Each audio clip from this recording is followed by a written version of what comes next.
مسیح میں آپ سب کو سلام۔ خدا کے مقدس پاک کلام میں سے آج ہم سب مل کر پرانے عہد نامہ میں سے مقدس نحوم کی معرفت لکھی گئی کتاب کا تفصیلی مطالعہ کریں گے۔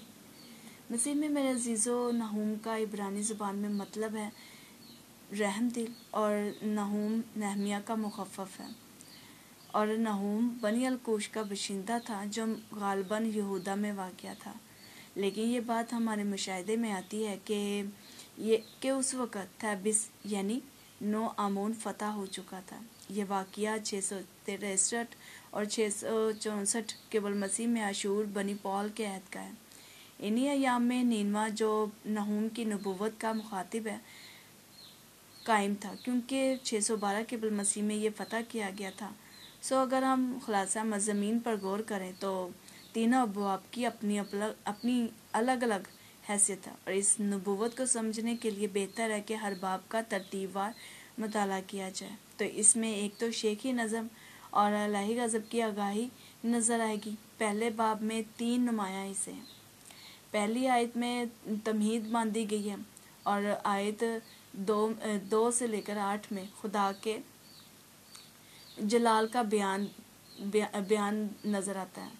آنے والے غضب کی آگاہی اور آنے والے غضب کی الہی آیات 9 سے 15 میں نظر آتی ہے، جبکہ تمہید میں اس پیغام کو ماسا بمعنی بار بیان کیا گیا ہے۔ یہ اصطلاح عموماً اس نبوت کے لیے استعمال کی جاتی ہے جس میں تنبیہ پائی جاتی ہو۔ اس میں یہ بھی بیان کیا گیا ہے کہ یہ تحریر نحوم کی رویا کی کتاب ہے، یعنی یہ ایک ایسی کتاب ہے جس میں اس رویا کا بیان ہے جو نحوم پر ظاہر کی گئی۔ یوں شروع میں ہی پیغام کی مفوق الفطرت نوعیت کو مسلم قرار دیا گیا ہے۔ نبی اپنے پیغام کا آغاز خدا کی غیرت کے بیان سے کرتا ہے۔ خداوند غیور خدا ہے، اور وہ اپنی بادشاہیت کے مقاصد کی تکمیل کر کے رہے گا، اور جو بھی اس کے خلاف سر اٹھائے گا وہ اسے کچل ڈالے گا۔ خدا کی غیرت کا مؤخر پہلو یہاں زیادہ نمایاں ہے۔ نبی کہتا ہے کہ اگرچہ خداوند قہر کرنے میں دھیما ہے، تو بھی وہ اپنے دشمنوں کو کبھی معاف نہیں کرتا۔ جب خدا کی ذات و صفات کا بیان ان اصطلاحات میں کیا جاتا ہے تو ہمیں یہ بات مد نظر رکھنی چاہیے کہ یہ بیان محض تمثیلی ہے۔ ان سے ہم وہی مفہوم مراد نہیں لے سکتے جو کسی عام انسان کی نسبت لیا جا سکتا ہے۔ اس امر میں شک کی کوئی گنجائش نہیں کہ خدا اپنے ارادوں کو پورا کرنے پر قادر ہے۔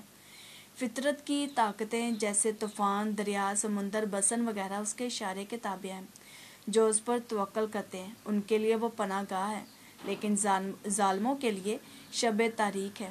خداوند کے دشمن اس امر کے منکر ہیں کہ وہ ان کو تہس نہس کر ڈالے گا۔ اس لیے خداوند فرماتا ہے کہ ایسے وقت میں جب انہیں کسی دشمن کا خیال تک نہ ہوگا، وہ سوکھے بوسے کی مانند راکھ کے ڈھیر میں بدل جائیں گے۔ اس کے باوجود نجات اور مخلصی کا اشتہار بھی دیا جاتا ہے، اور یہودا کو اپنی عیدیں منانے اور اپنی نذریں ادا کرنے کا حکم دیا جاتا ہے۔ اور دوسرے باب میں ان دشمنوں کا بیان ہے جو نینوا کا محاصرہ کرتے ہیں۔ یہ مادی تھے جو فارس کے میدانوں سے وارد ہوئے تھے، اور میسوپوٹامیہ کے میدانوں میں بسنے والے اسوریوں کے خلاف چڑھائی کرنے کی فکر میں تھے۔ انہیں پراگندہ کرنے والا کہا گیا ہے آیت 1 میں، اور جبکہ شہر پر حملے کے وقت وہ آبی پھاٹکوں کو کھول دیتے ہیں کہ نہر کا پانی ہر طرف بہہ نکلے، تب وہ شہر میں گھس کر محل کو اجاڑتے ہیں۔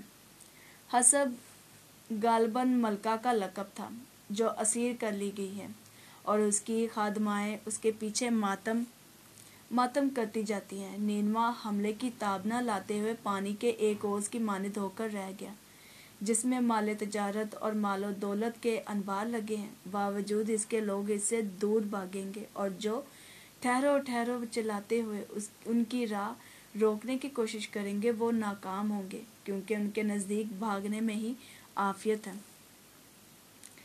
تب لوٹ مار اور غارت گری اپنے عروج پر پہنچ جاتی ہے، اور جو تلوار کا لقمہ ہونے سے کسی طرح بچ جاتے ہیں وہ دہشت اور حسرت سے لٹے ہوئے شہر کو تکتے ہیں۔ نینوا کبھی ایک شیر تھا، بلکہ شیروں کی ناقابل تذکیر مان تھا۔ وہ شکار کی تلاش میں گراتا پھرتا تھا، تاہم اب وہ خود شکار ہو گیا۔ اس کے خون کے پیاسے اس کی بو سونگھتے پھرتے ہیں۔ نینوا اس حال کو کیوں کر پہنچا؟ اس کا سبب یہ ہے کہ خداوند رب الفاج اس کا مخاطب ہوا ہے، اور اس نے تہیہ کر لیا تھا کہ وہ اس کا ایسا حشر کرے گا کہ اس کا سارا زور اور قوت خاک میں مل جائے گی۔ اور تیسرے باب میں نینوا شہر کے ملعون کردار کا نقشہ کھینچا گیا ہے۔ یہ شہر خون ریزی اور ظلم کا گڑھا تھا، جہاں جنگ و جدل کا دور دورہ تھا۔ ہر طرف لاشوں کے انبار لگے رہتے تھے۔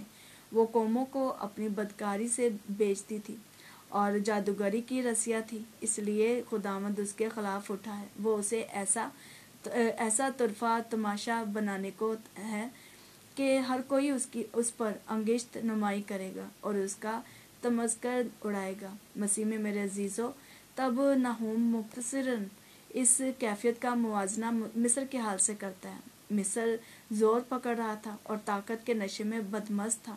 اس کی روش بھی نینوا کی طرح ہی تھی اور وہ برباد ہو گیا، اس لیے نینوا کا بھی یہی حشر ہوگا اور اس کے بچ نکلنے کی کوئی راہ نہ ہوگی۔ یوں نبی اس داستان کو ایک ہولناک انجام تک لے آتا ہے اور فتویٰ دیتا ہے کہ اسور کی شکستگی لا علاج ہے اور اس کا زخم کاری ہے، وہ سنبھلنے کا نہیں۔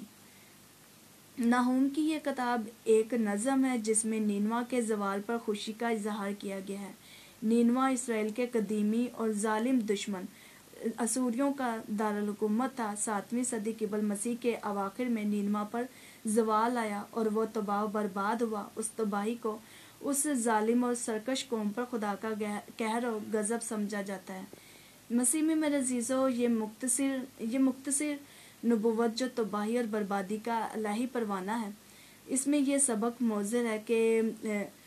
مضمر ہے کہ قوم اسرائیل کا خدا جسے اسور نے حقیر جانا، بے شک وہی سچا خدا ہے، جس کے ہاتھ میں قوموں کے مقدر اور اعمال کی باغ ڈور ہے، اور بے شک ہم اسی کے ہاتھ کی کٹ پتلی ہیں۔ مسیح میں میرے عزیزو، ہمیں بھی اسی واحد سچے اور حقیقی خدا کی عبادت کرنی ہے اور اسی کے حکموں پر چلتے ہوئے اپنے آپ کو تیار کرنا ہے، تاکہ جب وہ اپنے مقدسوں اور ایمانداروں کو لینے آئے تو ہم انہیں تیار ملیں۔ خدا آپ سب کو بڑی برکت دے، آمین۔